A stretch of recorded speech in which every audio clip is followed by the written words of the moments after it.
Hello, and thank you for joining this week's episode of Behind the Story. I'm Eli Sherman. Each week, we'll be bringing you behind the scenes with journalists who are making some of the biggest splashes and telling the most interesting stories across Rhode Island and southeastern Massachusetts.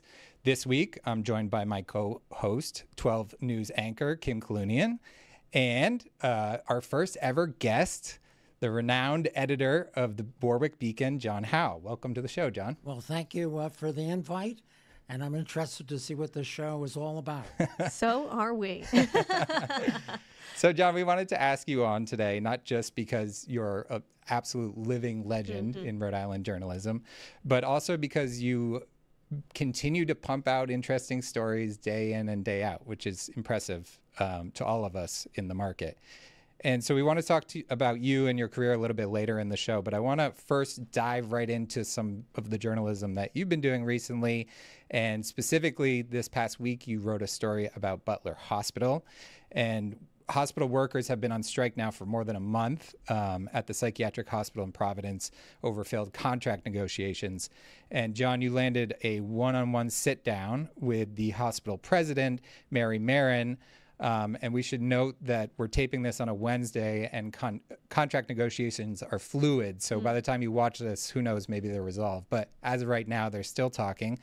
And I just, this whole ordeal has been very disruptive, obviously, to the hospital, to its staff, to its leadership, and even the parent organization, Care New England, which is the second largest healthcare system in Rhode Island. And I want to know, John, just to start, what made you want to do this interview and also how you landed it?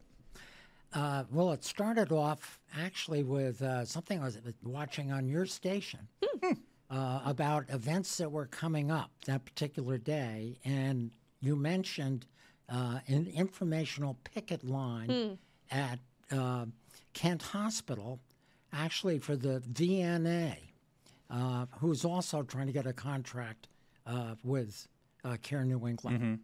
So I thought, well, I'll go to that and see what it's all about. And, brought along the camera. It was a week away from the next paper, so it wasn't sort of like I got to grab this and run back as you do to the station and get it on before anybody else does. So I went, and what struck me is that I couldn't find anybody that would tell me the union side of the story. Why are you out there, walking? And they kept referring, see this person. And it turned out to be a union organizer with a bullhorn who was, getting the chants going and stuff like that. And so I said, can you give me your number? And she was very hesitant about that. I said, I want to follow up. I've got a week here. What's the latest developments? And she gave me a number, which I called, and then was given another number, which was an out-of-state number. So I started investigating, what is this all about? Where are they sending me? And it turned out to be, lack of a better word, a PR firm from, I believe, Philadelphia area. So what do they know about this? So this is a PR firm that the union had hired to represent their interest in this ongoing dispute with the hospital. Right. Okay. Which you're probably seeing more and more of when you're trying to talk to people directly. You get referred to the spokesman or the spokeswoman who then gives you the statement. And frankly, that's part of why I think we were both pretty surprised to see that you had a one-on-one face-to-face with the hospital executive, because so often in these situations where we're covering some sort of contract negotiation, our email inboxes are just getting statement after statement from either side. We're not actually sitting at the table with the players. That's absolutely what frustrates me, too. So I thought, well, at least I get the hospital side. And I know Raina Smith pretty well because she's the spokeswoman for Care New England, or, has been for a long time. Yeah. So I called her and said, what can you tell me about the VNA? And she said, well, I'm really tied up with this Butler thing. And I said, well, tell me a little bit about that. So I thought, well, if you really want to find out about the Butler thing, I should talk to Mary. So I asked her, can I get an interview with Mary? And she said, yeah. What time do you want it? And I said, well, how about tomorrow? And She's not busy, right? Yeah, right. She's got nothing going on. But what she was thinking I was going to do was a telephone interview with her. Oh. And I said, no, I want to see her. I want to meet with her, see what she has to say. And why did that matter to you, John, that you were actually at the table with her versus over the phone?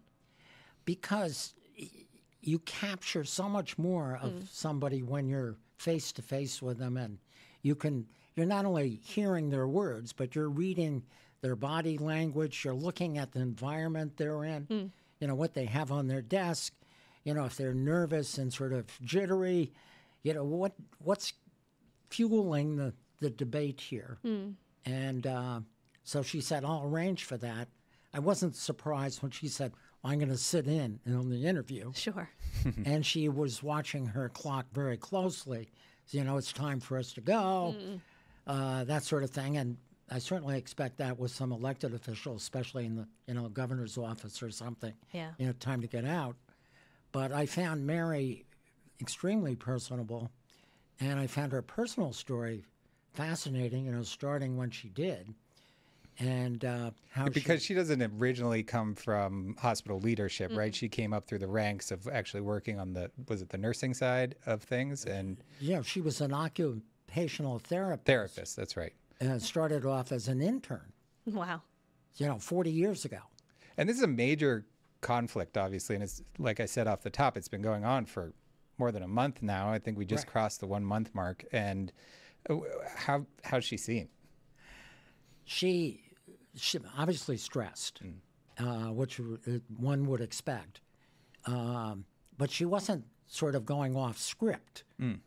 And she had her points that she'd obviously thought about and wanted to make sure that I got, which we, you know, did cover. And then the frustrating part was trying to get some balance to the story.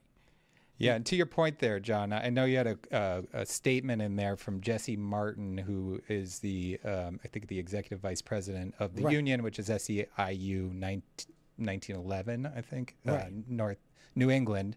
And we have a statement here, 1199, thank you. Mary Marin's claims of a heartfelt concern for Butler Hospital employees are perverse in light of her decision to replace dedicated frontline staff, some of whom have served the hospital since graduating high school, with out-of-state temporary workers. So clearly, you know, you see, it seems like they tell us publicly that they're at the table, they're negotiating, but some of the things she said in your interview with her, and obviously this statement here, shows that this is contentious. I mean, it is very heated and has been for quite some time. I went down to the picket line this morning at Kent Hospital. As you may know, they've expanded their picket lines from just Butler to every Care New England facility, which includes Kent.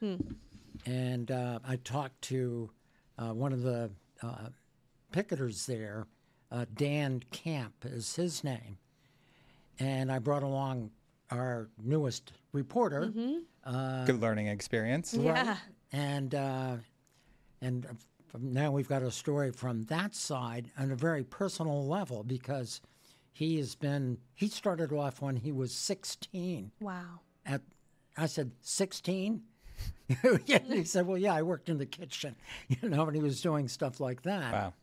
But he was well-versed in just, you know, if you're looking for a spokesperson, I have his number and I'll get it to you. Well, it's a really good piece, John, and I encourage everyone to go read it on the Beacon's website right now. We have to take a quick break, but when we come back, the state of journalism today in Rhode Island, and with John Howell, who's literally seen it all. So stick with us. Welcome back to Behind the Story. I'm Eli Sherman, here with 12 News anchor Kim Kalunian and Warwick Beacon editor John Howell. John, I was struggling a little bit here to summarize your career, and I really was beating my head over it. So I went to our archives instead and found this story that Kim actually did in 2019 about your 50th anniversary at the Beacon. And so I just want to show you a little bit from that clip right now. Do you think I'll recognize And it myself? was December 1969 when John Howell and his business partner purchased the Warwick Beacon for $40,000. A lot has changed since then, but Howell's dedication to the paper and his community has stayed the same.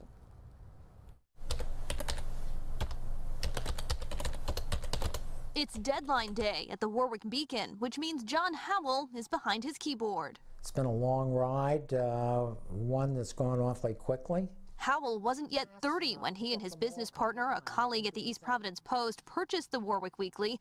His first story with the paper was a scoop, and ever since, he's not only been managing the newsroom and adding papers like the Johnston Sunrise and Cranston Herald, but scouring the community for the top local stories. People look to us to solve problems, to get answers as to what's happening in their community. Fellow local newspaperman, Valley Breeze publisher Tom Ward says Howell is an industry staple. I salute John. It's an amazing accomplishment, 50 years in the business and still going strong. Everyone in media knows John, and he's a real gentleman and a pleasure to be around. It's true. What Tom said is absolutely true. Having worked for John and gotten my start in journalism, thanks to John, I mean, I can attest. He's the best mentor, the best teacher, patient, kind. And I know you said you haven't seen it all and that's what keeps you going, but I mean, you've seen certainly more than most. Well, John, I want to ask you about that because just as we went to break after it went black, you said, I haven't seen it all. So Right. What is it that you haven't seen yet? Or what is it that you're mentioning there? That I haven't done, or I mean, I'd love to sail across the Atlantic, for example. Yeah. I'd love to go visit a lot of places and, write about them, to meet the people there, find out what makes them tick. It's what I love about this business is that, it's really a passport to ask questions.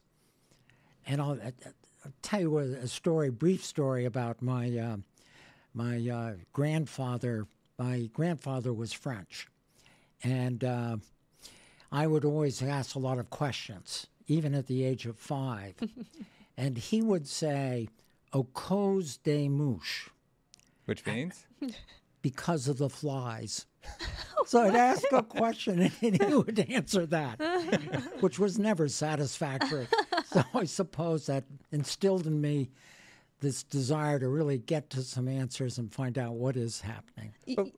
John, I worry a little bit about the future of journalism with, the influence of artificial intelligence and attention spans growing shorter and shorter.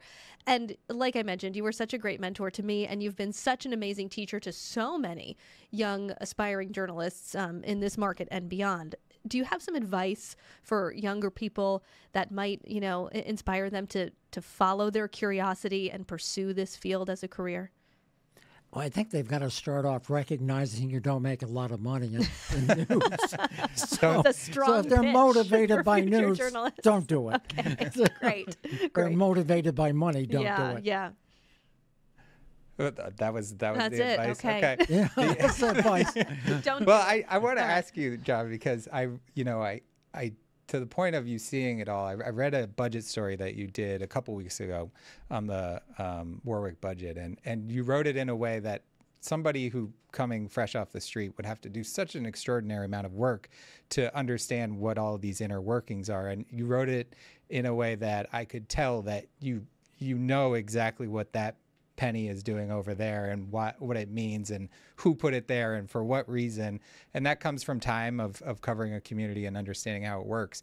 And so I wonder, in doing a story like that, do you feel like you're seeing the same show over and over again, or are there new things that really do surprise you?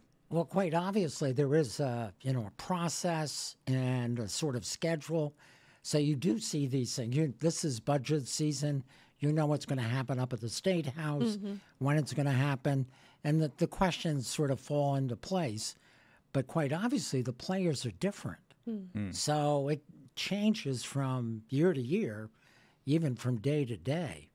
And I get, I'm surprised by some of the things that, whether it's state or city, or we can say federal, I'm always surprised I think more so this year federally than ever before. So, yeah, I'm sure you see the same thing when you're out there. Yeah, I don't know about you, Kim, but sometimes I am dumbfounded by what happens in any given day, thinking that you've seen it, and then all of a sudden something happens and you're just, wait a minute, what is going on here? The truth is stranger than fiction. You've been covering Warwick now, John, as the publisher and editor, now just the editor. Of course, Joy Fox bought the Warwick Beacon a couple years ago for more than 50 years. That story that we showed was from 2019. What has changed about Warwick and what has stayed the same? I think one thing that's stayed the same is, trying to look at that community as a whole. And one of the things that absolutely surprised me when I bought the paper, and I had worked in New York, I'd worked in Connecticut, and obviously I'd worked in Rhode Island prior to that. Communities have sort of a core, but Warwick is really the airport. Sure. And everybody drives around the airport. It's sort of like the donut. The hole in the donut is there. And when you look at the community as a whole, it is vastly, I think, blue-collar, low and moderate income or moderate income housing, and places for families to start and to build from. And I think that makes the community, it's constantly changing. It's not like a Barrington or East Greenwich. Once you land there, you don't move.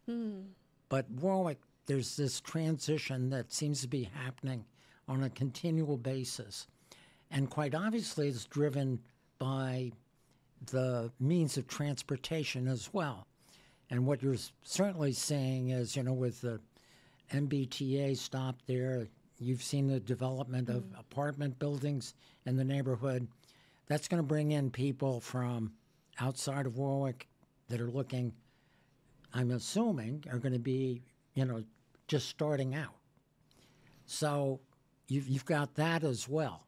And, of course, you've got the airport as well, too. Okay, well, we have to now take another quick break, I'm afraid.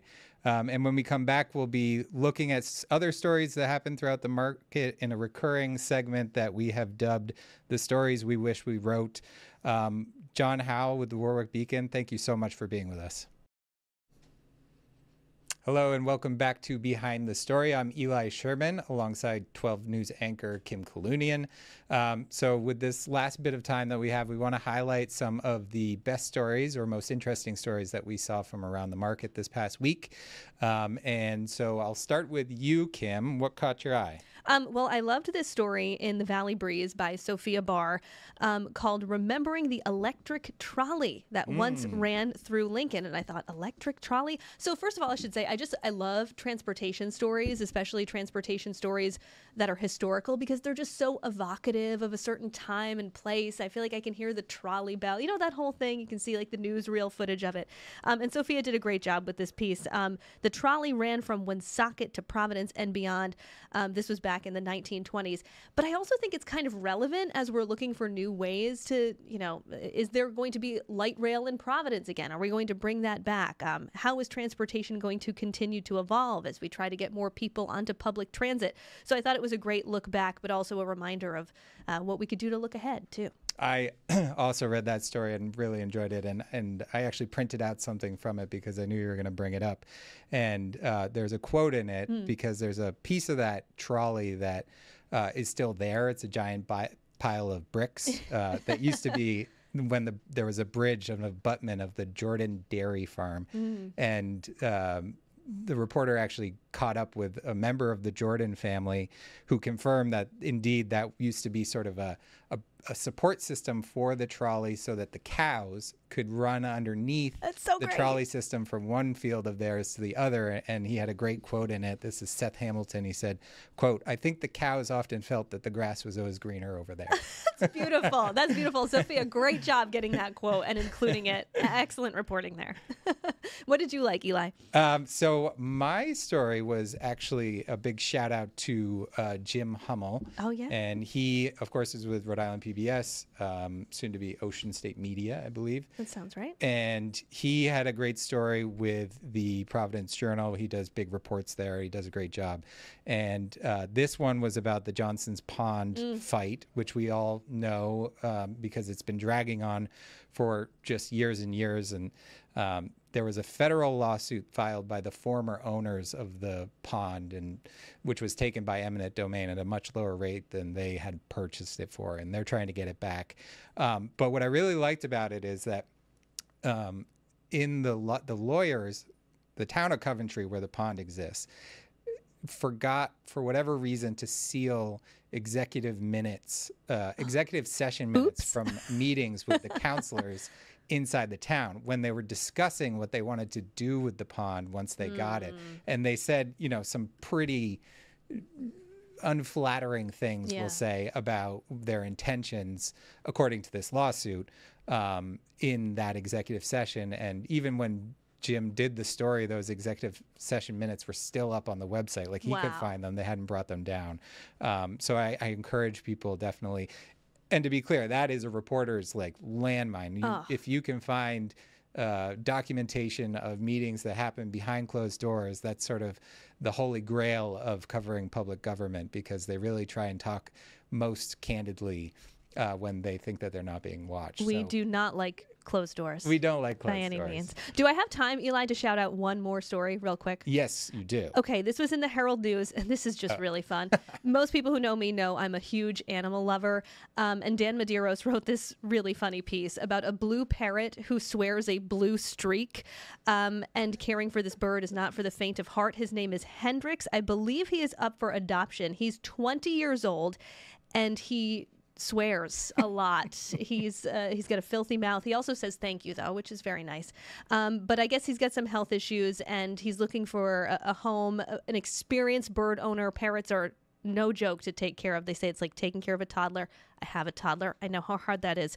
So he needs a good home, one that understands that sometimes you just gotta say what's on your mind. Yeah, you definitely have to have patience if you're going to take in that bird, and a little bit of a sense of humor, because absolutely. Some of the words, he might be fun at a cocktail party. He might be. That might be a good talking point. All right, folks, that's all the time that we have this week. Next week, we'll have someone on new who will discuss the stories that are making an impact in our market. Full episodes of this can be found on our website at WPRI.com, along with YouTube, and you can download this as a podcast on any of your favorite platforms. For Kim Kalunian, I'm Eli Sherman. Thanks for watching Behind the Story.